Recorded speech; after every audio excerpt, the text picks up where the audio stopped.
ইসরায়েলের নিষ্ঠুরতার প্রধানতম মদতদাতা আমেরিকা। এমন কোনো সহায়তা নেই যা করছে না ডোনাল্ড ট্রাম্প।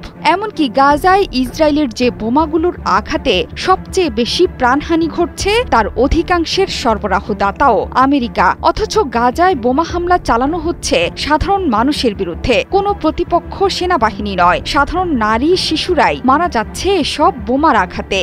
এসব বোমা এতটাই শক্তির যে মৃতদেহ ছিন্ন বিচ্ছিন্ন হয়ে রীতিমতো উড়ে যাচ্ছে। এবার গাজায় আরো জোরালো হামলা চালাতে ইসরায়েলকে নতুন করে অস্ত্র সরবরাহ করতে যাচ্ছে যুক্তরাষ্ট্র।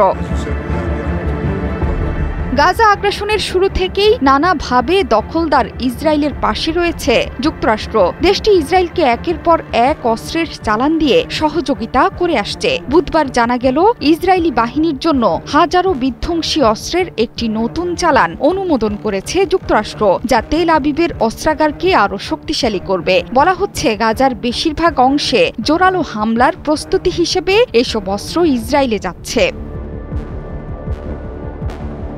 হিব্রু ভাষার আউটলেট ইউনেট নিউজ অজ্ঞাতনামা ইসরায়েলি কর্মকর্তাদের উদ্ধৃত করে জানায়, ইসরায়েলি বিমান বাহিনী আগামী সপ্তাহগুলোতে মার্কিন যুক্তরাষ্ট্র থেকে ৩,০০০-এর বেশি বোমা গ্রহণ করবে। প্রতিবেদনে বলা হয়েছে, এই অস্ত্রগুলো ইসরায়েলি সেনাবাহিনীর দক্ষিণাঞ্চলীয় কমান্ডের একটি পরিকল্পিত বড় আক্রমণের জন্য সরবরাহ করা হচ্ছে। এছাড়া আরও ১০,০০০ বোমা নিকট ভবিষ্যতে পৌঁছানোর সম্ভাবনা রয়েছে, যা তেল আবিবের অস্ত্রাগার আবারও পূর্ণ করবে। এই চালানটি একটি বৃহত্তর অস্ত্র প্যাকেজের অংশ, যার মধ্যে রয়েছে MK-84 বোমা, ২,০০০ পাউন্ডের শক্তিশালী অস্ত্র, যা ইতোমধ্যে গাজায় ব্যাপক হতাহতের কারণ।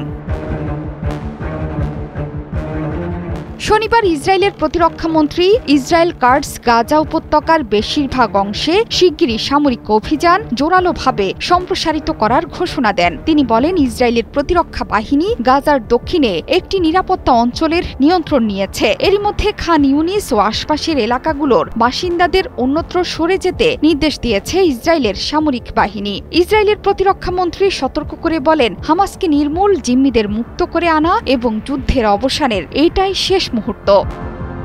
টানা ২ মাসের যুদ্ধবিরতি ভেঙে গত ১৮ মার্চ থেকে গাজায় আবারও হামলা জোরদার করে ইসরায়েলি বাহিনী। এরপর থেকে তারা গাজায় আরও বড় এলাকা দখল করেছে। নতুন করে বাস্তুচ্যুত হয়েছে হাজারো গাজাবাসী। ২০২৩ সালের ৭ অক্টোবর ইসরায়েলি অতর্কিত হামলা চালায় হামাস। এর জবাবে ওই দিনই গাজায় পাল্টা হামলা শুরু করে ইসরায়েলি বাহিনী, যা এখনও অব্যাহত আছে। নির্বিচার হামলায় গাজায় এখন পর্যন্ত ৫০,০০০-এর বেশি মানুষের মৃত্যু হয়েছে। এর মধ্যে গত ১৮ মার্চ যুদ্ধবিরতি ভেঙে যাওয়ার পর নিহত হয়েছে ১,৫৬৩ জন।